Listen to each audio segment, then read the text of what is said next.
Biological father and my mother were divorced when I was 7 years old. It was a thought that I'd be a pastor.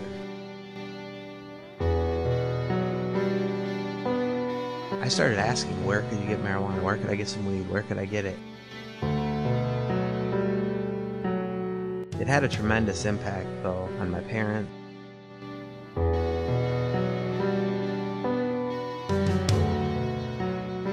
But my addiction went to a whole new level when I got to Florida.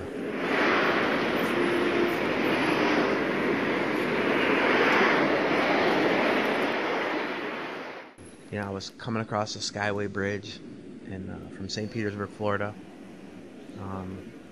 and I was talking to my brother, and you know, I've driven over this bridge hundreds of times, going my normal way home, and I can't figure out where I'm going, where I am, and I'm asking my brother, I'm like, man, what do I do? Where do I go? Where do I go? How do I get home? And he's not answering me, and I ask him over and over and over, and I'm getting frustrated that he won't tell me where to go. I'm driving like 65 or 70 on the highway, and he doesn't answer me. Finally I said, tell me where I go. And I grabbed my fist and reached across to punch him, and there was nobody there. Like I was hallucinating that my brother was there. The car swerved and almost hit those water things by the exits, and I pulled off the following exit. And next thing I know, I'm parked in the middle of the highway, and the cop's knocking on the roof of my car saying, what are you doing? And I looked at him and I said, I'm waiting on my brother. I'm right in the middle of the highway. There's like nobody around. He asked me to stand up. I stood up. He said, what's this? And he reached in my pocket. I had 19 rocks and 3.5 grams of powder, and I was like, I didn't know who I was.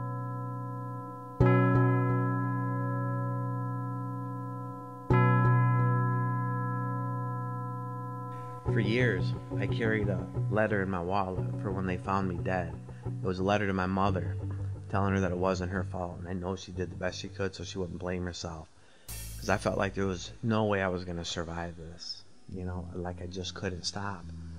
And but yet I still cared about image. So I didn't want people to know that I was a crack addict. So because I had some material success, I would buy like I was hustling. So I would buy big amounts. I would tell my friends that I'm going to New York or I'm going to a fashion show or something dumb. And I would be at a hotel right on the highway for days on end. Like I just couldn't stop. And I still didn't see myself as a real addict though, because in my mind I can afford it. And if I can afford it, I can't be an addict, right? And eventually though, it got to the point where I'm ordering on the phone. And then I'm not placing the orders because I'm spending more than I'm bringing in. The store's getting smaller and smaller to the point where the store closes. I'm selling the stuff out of my trunk, and then I end up selling the car to the dope man. Like that's how bad it got. From successful business to small business to the trunk of the car to no car. It's like crazy. It's just insane. Yet I'm not an addict.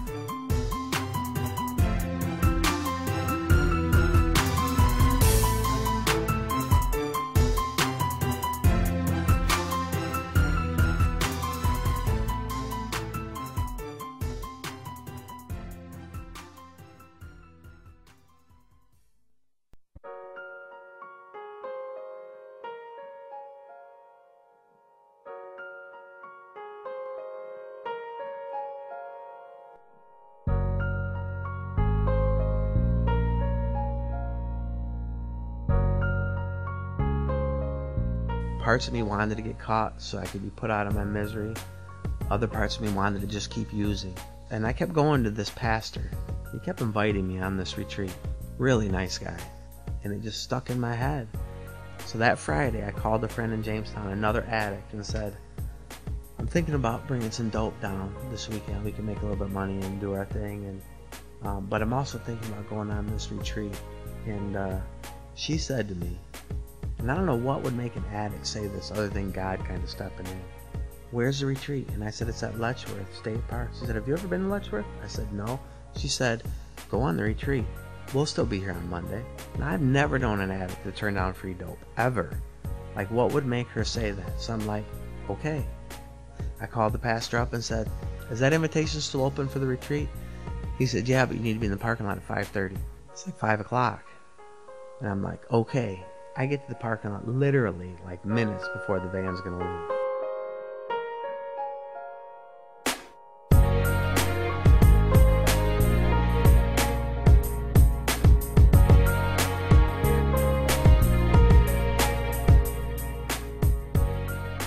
And essentially that weekend I ate and prayed and I read scripture.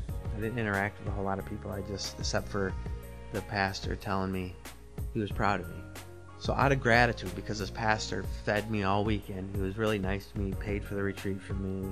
I remember thinking, this is the stupidest thing that has ever happened. Like, this was just stupid to me. About halfway through the prayer, though, I got scared because I thought, if this is real, then they can see into my heart and they can see how rotten and evil I am to the core. Then the prayer ended and I sat back down scared.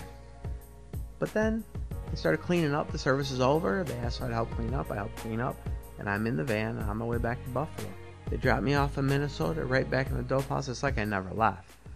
They're all doing the same thing. And I walked in and it was like, I remember clearly, like, I opened the fridge, there's some alcohol in there, and I thought, I don't want it.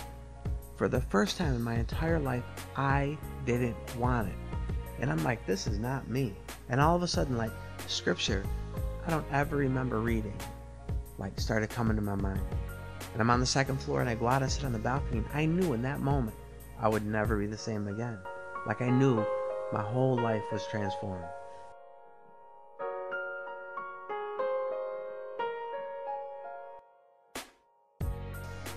I regret the people that I hurt and the people that but like, God's hand was in all of that. I wouldn't be able to do the ministry that I'm doing today if I didn't have all the failures in secular treatment, if I didn't have all the lessons I learned. Had I not been locked up, had I not been in halfway houses where St. Joe's and these places where I spent tons and tons of time buried in scripture. So it's the two things. It's getting into scripture, and it's literally getting on my knees to say my prayers, because the evidence is there that one day without Christ, I'm that same dude again.